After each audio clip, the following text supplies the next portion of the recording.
ये जो आर्य समाज है, ये आर्य समाज वेदों को मानता है। और वेदों को क्यों मानता है? क्योंकि परमात्मा जब दुनिया बनाता है तो 4 वेद एक साथ देता है। और कैसे देता है? किताब नहीं देता, स्क्रिप्ट नहीं देती, ऐसी किताब दे दी हो भगवान। बोलो सृष्टि के, आवाज नहीं आ रही, सृष्टि के प्रारंभ में 4 ऋषियों की आत्मा में परमेश्वर 4 वेदों का ज्ञान देते हैं।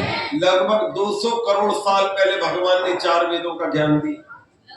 उस समय ना गीता थी, ना रामायण थी, ना कुरान था, ना बाइबल थी, दुनिया की कोई किताब ही नहीं थी। ज्ञान ही सबसे पहले वेद का है।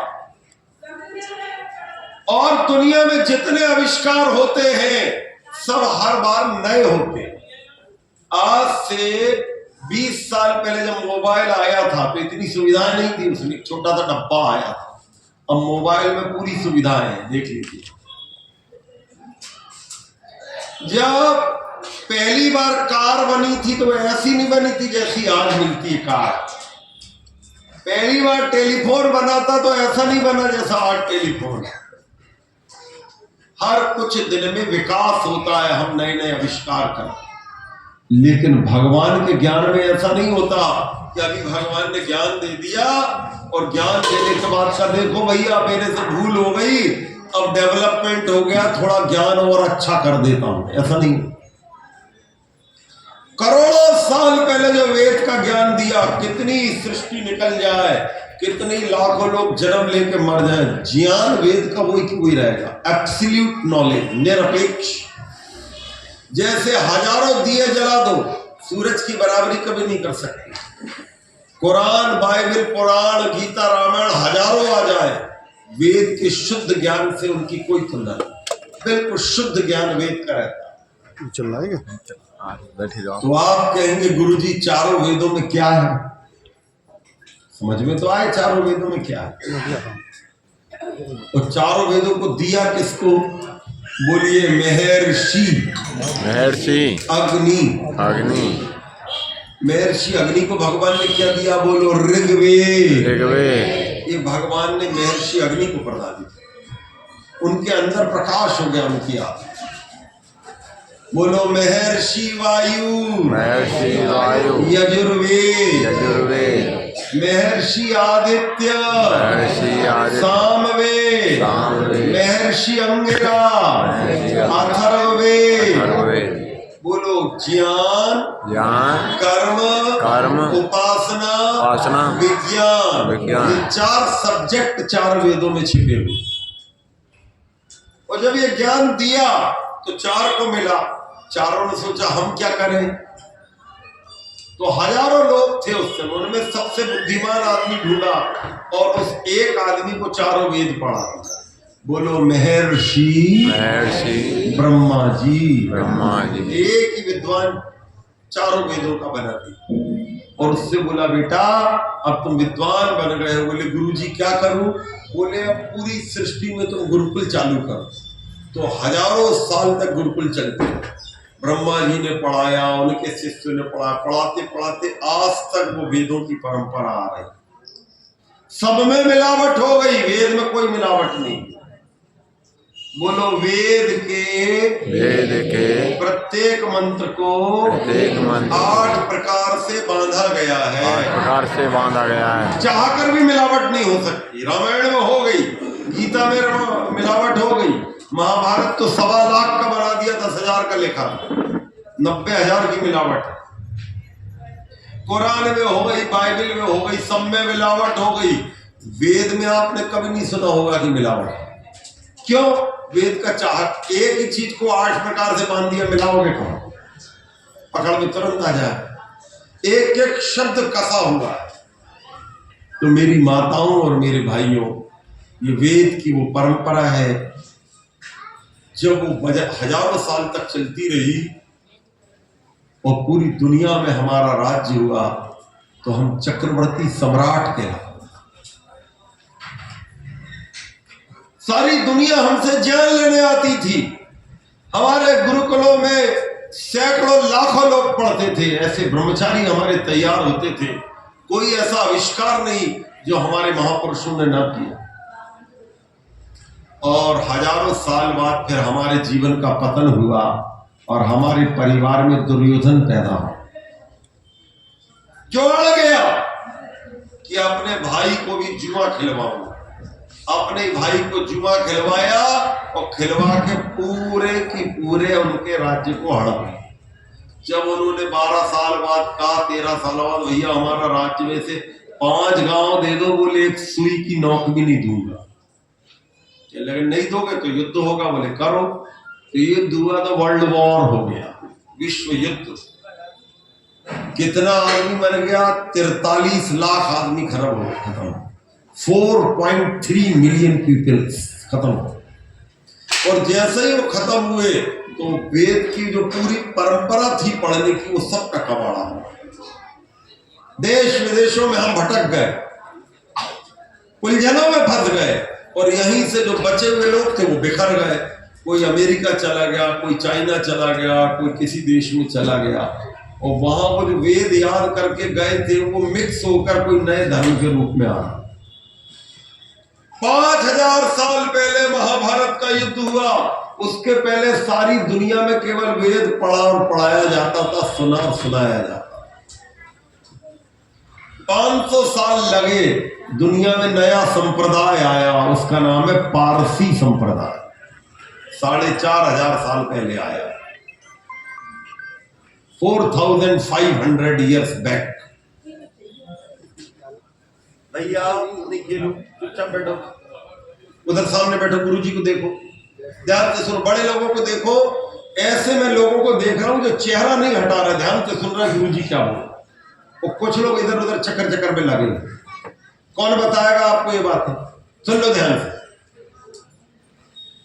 मुझे ऐसे लोग पसंद आते हैं जो बड़ी श्रद्धा से सुन। दादाजी तो पूरी रील बनाते, देखिए मैं तो अपनी कभी कैमरे की रील भी नहीं बनाता। जिनको बनाना बना लोगे, मेरे सब मित्र लोग बनाते हैं। कई लोग कहते भी गुरुजी आपके प्रवचन बहुत कम है इंटरनेट पे। मैंने कहा भैया है तो है, नहीं है तो कोई नहीं, हमसे जितना बनना हो करना है। यदि कोई बड़ी चीज नहीं है, एक कोई इंस्ट्रूमेंट ले लो, मोबाइल तो है ही, तो भैया चलने तो ले लो, उसकी भी रील बन जाए, डाल दो अपने चैनल के नाम से। लेकिन पूरे आर्य समाज के चैनलों का टोटल कर लो तो इतने सब्सक्राइबर नहीं मिलते जितने कपिल शर्मा के मिलते। 2-2 करोड़ लोग इनको देख रहे हैं, और अपने आर्य समाज का कितना ही बड़ा उपदेशक हो, बहुत खींचो तो 50,000, 1 लाख, 1.5 लाख, लाखों करोड़ों में हमारा सब्सक्राइबर नहीं मिलेगा। आर्य समाज की पूरी मेहनत के बाद भी ये लोग नहीं चल पाते। कुमार विश्वास को देखना, कितने लोग सुनते, पता नहीं पूरे विश्व में इनको सुनते। अभी नरेंद्र मोदी ने कुछ लोगों का अभिनंदन किया, जया किशोरी का किया। 90 लाख आदमी जया किशोरी को सुन रहे हैं। आर्य समाज के लोगों के, उनके लिमिटेड लोग हैं, तो हमारा ये है कि धरती पे काम करने की ज्यादा जरूरत है। तो जितना बनना कर रहे हैं, बाकी प्रभु की व्यवस्था है। तो खैर, मैं आपसे निवेदन कर रहा था, मेरी माताओं और भाइयों, हमारा युद्ध हो गया और 43 लाख आदमी खत्म हो गए, और फिर पारसी धर्म दुनिया में आया। पारसियों की मान्यताएं मैंने थोड़ी पढ़ी। वो यज्ञ करने वाले थे, इनडायरेक्ट भगवान के बारे में उनकी मान्यताएं पूरी की पूरी अपने वैदिक धर्म से मैच करती थी। फिर दूसरा संप्रदाय दुनिया में आया करीब 4000 साल पहले। ये जो इजराइल वाला यहूदी धर्म है, नेतन्याहू ना आपने नाम सुना होगा, वहां का प्राइम मिनिस्टर है। आजकल वो हंगामा मचाए दे रहा, कई महीने हो गए, चुन चुन के मार रहा आतंकवादियों। ये दूसरा धर्म दुनिया में आया, इसको यहूदी धर्म कहते हैं। जैंदावस्था इनकी मुख्य पुस्तक है, उसी विचारों को ये आगे लेके चले। फिर तीसरी विचारधारा दुनिया में आई करीब 2700 साल पहले। जैनों की 3 तीर्थंकर दुनिया में आए। वायलेंस बहुत बढ़ गया, लाखों लोग अंडा मांस मछली खाने लगे, हवन में ही गाय की आहुति देने लगे। अब क्या करो, तो सिद्धार्थ वो जो महावीर स्वामी थे उनको बड़ा कष्ट हुआ और उन्होंने अहिंसा परमो धर्म के विचार किया। उसी से ही लगे लगे 200 साल बाद गौतम बुद्ध दुनिया में आए और उन्होंने बुद्ध धर्म की स्थापना कर दी। 100% नॉन वायलेंस, अहिंसा। बौद्धों के देश में भी मुझे आर्य समाज के प्रचार का सौभाग्य प्राप्त हुआ। क्या नाम है उस देश का? बर्मा नाम है उस देश। अभी बर्मा के आर्य समाज के संचालक से मेरी टेलीफोन पे बात हुई थी। कह रहे थे गुरुजी मेरी तबीयत खराब है और मैं जो है दिल्ली इलाज कराने जाने वाला हूं अप्रैल के महीने। मैंने कहा मैं तो विदेश चला जाऊंगा, आपके दर्शन नहीं कर रहा हूं। पूरा देश बौद्धों का हो गया, चाइना पूरा बौद्धों का हो गया, जापान हो गया, उत्तर कोरिया, दक्षिण कोरिया। उस समय पूरी दुनिया में धर्म ही धर्म इतना फैला, वैदिक धर्म दब गया, बुद्ध चल गया।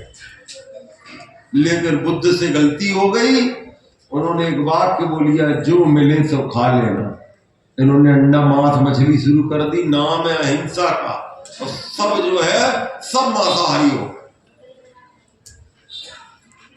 अब बौद्ध धर्म भी आ गया। फिर एक नई विचारधारा और आई, उसका नाम है क्रिश्चियनिटी, ईसाई धर्म जिसको कहते हैं।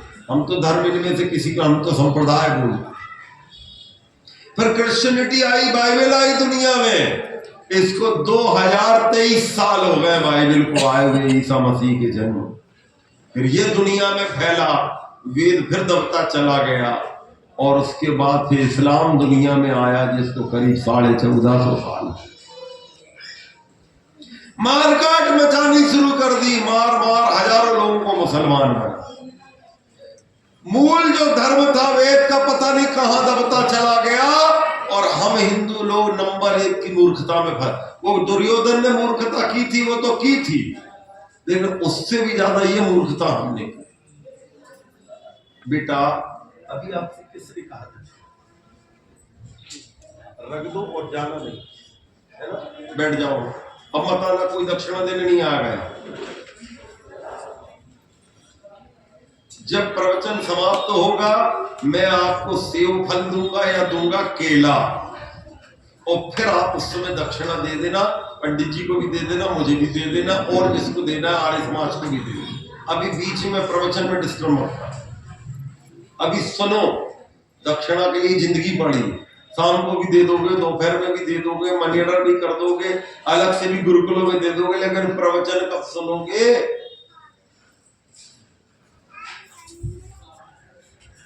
ये क्या हो रहा? जाला? चलो तो जाले पे सुना देता हूं, जब जाले ही बोल दिया तो।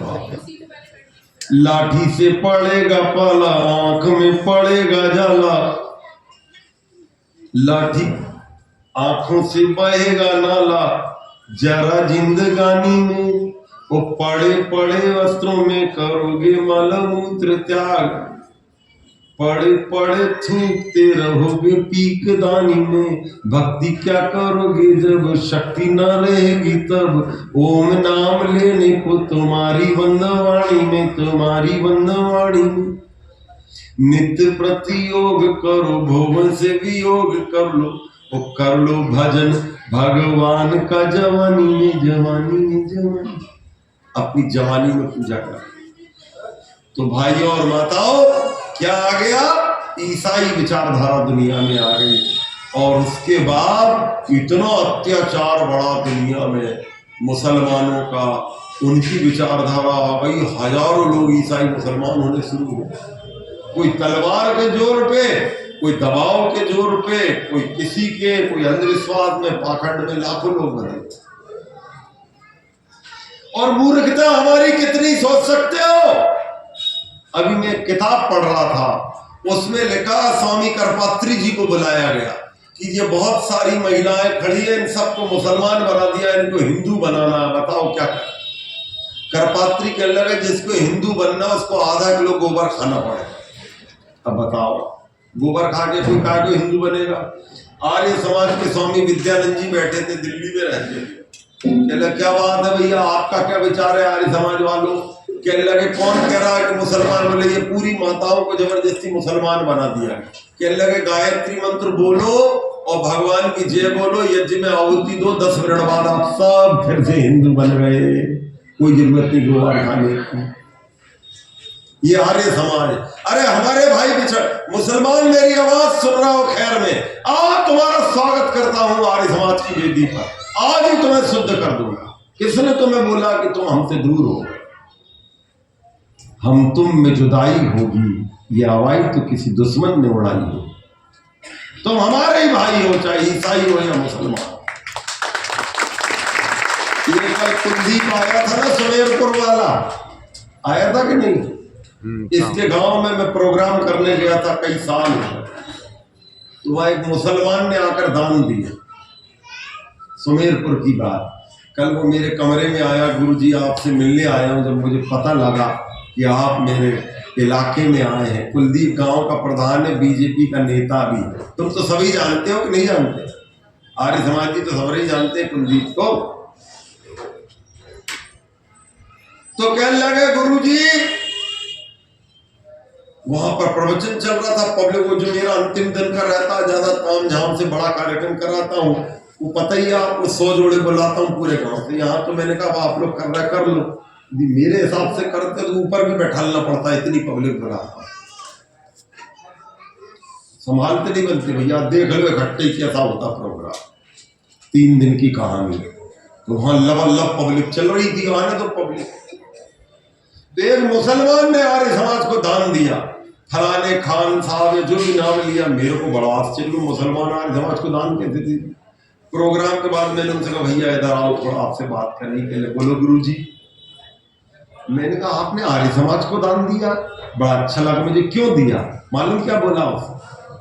मन खुश हो जाएगा। कहने लगे गुरुजी यहाँ 200 गांव राजपूतों के थे। कितने थे बोलो? 200। उसमें से 40 गांव एक साथ मुसलमान बन गए थे। वो 40 गांव जो मुसलमान बन गए, हम लोग वो है, हम आज भी अपने आप को राजपूत मानते हैं। मैंने कहा बड़े दुख की बात है, यदि कोई आर्य समाज का बढ़िया व्यक्ति हो तो पूरे 40 गांव को वापस हिंदू बना ले तो लफड़ा ही खत्म हो जाए। ये जितने मुसलमान है सब हमारे भाई हैं, जितने ईसाई हैं सब हमारे भाई। ये तो भटक गए और हमने इनको गले नहीं लगाया, इसलिए भटक गए। तो मेरी माताओं और भाइयों, अब मुसलमानों का आ गया, जब अत्याचार बढ़ा तो एक विचारधारा आई, उसका नाम है सिख मत। सिख का मतलब होता है शिष्य। सत्यार्थ प्रकाश पढ़ेंगे तो और डिटेल में मिल जाएगा। इसको लगभग 800 साल हो गए। ये जितने भी सरदार हैं ये लोग बहुत असरदार हैं। कारण क्या है? क्योंकि लोग धर्म के लिए बलिदान देने के लिए इनका आविष्कार किया गया। महात्मा नानक ने, गुरु गोविंद सिंह ने और हमारे अर्जुन देव, इतने हमारे जितने सिखों के गुरु हुए, सबने अपना जीवन इसके लिए दिया कि हिंदू बच जाए। सिख लोग इस बात को समझते हैं। मेरी माताओं और मेरे भाइयों, सब हो गया, लेकिन सच्चा धर्म दबते ही चला। तब 1825 12 फरवरी, कान खोल के सुन लो रे, 12 फरवरी 1825 को गुजरात के टंकारा गांव में एक छोटे से बच्चे ने जन्म लिया। उसका नाम था मूल शंकर। बोलो क्या नाम था? मूल शंकर। मूल शंकर। पूरी परिस्थिति विपरीत थी। हजारों लोग ईसाई मुसलमान हो रहे, हम तो गुलाम थे। अंग्रेज हम पे शासन करते थे, हमारी लड़कियों को उठा के ले जाते। कोई की बोलने की ताकत नहीं। पहले मुसलमानों ने शोषण किया, अब ईसाई कर रहे हैं। कोई के सिर पर जू नहीं रहने रही। महर्षि दयानंद के मन में कुछ प्रश्न उठे, उनका उत्तर कोई दे नहीं पाया और एक दिन उन्होंने उस घर को छोड़ दिया। लगभग 33 साल के अवस्था पूरे देश का दौरा किया। पता लगा कि विद्या अधूरी है, पहले विद्या पाओ। तब मेरे मूल शंकर आगे चल के महर्षि दयानंद बने और मथुरा में, आपके पास मथुरा लगा हुआ है, इसी मथुरा से पूरी दुनिया का प्रकाश चालू हुआ था। भूल न जाना आर्यों, यहाँ पर एक छोटे सी कुटिया में बैठकर महर्षि दयानंद सरस्वती ने गुरुवर विरजानंद के चरणों में शिक्षा पाई और जब पूरी पढ़ाई हो गई बोले गुरुदेव आपके लिए लौंग लाया हूं, ये दक्षिणा ले लीजिए। लगे बेटा दक्षिणा लौंग की नहीं चाहिए। बोले गुरुदेव क्या चाहिए? बोले बेटा दक्षिणा देना है तो पूरा जीवन देना पड़ेगा। बोले गुरुदेव समर्पित है। हजारों साल के इतिहास में एक भी महापुरुष ऐसा नहीं हुआ जिसने अपने गुरु के कहने पर पूरी जिंदगी को दान कर दिया हो। अकेला व्यक्ति हुआ, उसका नाम है गुरुदेव। प्रतिज्ञा है मेरी पूरी करके दिखला दूंगा, मैं पूरी करके दिखा दूंगा और जीवन को तेरी ही भेंट चढ़ा दूंगा। पूरा जीवन ही दे दिया ऋषि ने। लोगों ने जहर दिए, मारा और उनके ऊपर पत्थर फेंके, सांप फेंके, ऋषि टस से मस नहीं। उन्होंने 1875 में आर्य समाज की स्थापना की। अब पूरे उसको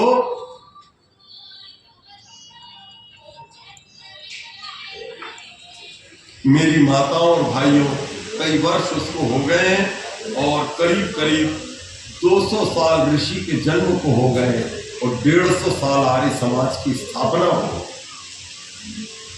बहुत अंधकार दूर किया है आर्य समाज, लेकिन अभी पूरा अंधेरा दूर नहीं। आर्य समाज से आप जुड़े, इसका स्वाध्याय करें, अपने बच्चों को योग्य बनाएं, वेद की परंपरा का घर घर में अवगाहन करें, सब लोग ईश्वर के सच्चे स्वरूप को जाने। इसके लिए ये पंडाल सजाए जाते हैं। मैं भगवान से ऐसी प्रार्थना करता हूँ कि हम सब मिलकर आर्य समाज और वैदिक धर्म को जीवन में उतार सकें। ये थोड़ी सी चर्चा, क्योंकि यज्ञ का जो आचार्य होता है वो बंधा रहता है कि थोड़ा सा फंडामेंटल नॉलेज, उसको सिद्धांतों के बारे में बता रहा हूँ। अब जितने बूढ़े लोग हैं वो खड़े हो जाइए और जवान लोग अपनी पत्नी के साथ बैठ जाइए। बच्चे पास में बुला लीजिए, जल्दी से, थोड़ा जल्दी कीजिए, 2 मिनट के अंदर पत्नी के साथ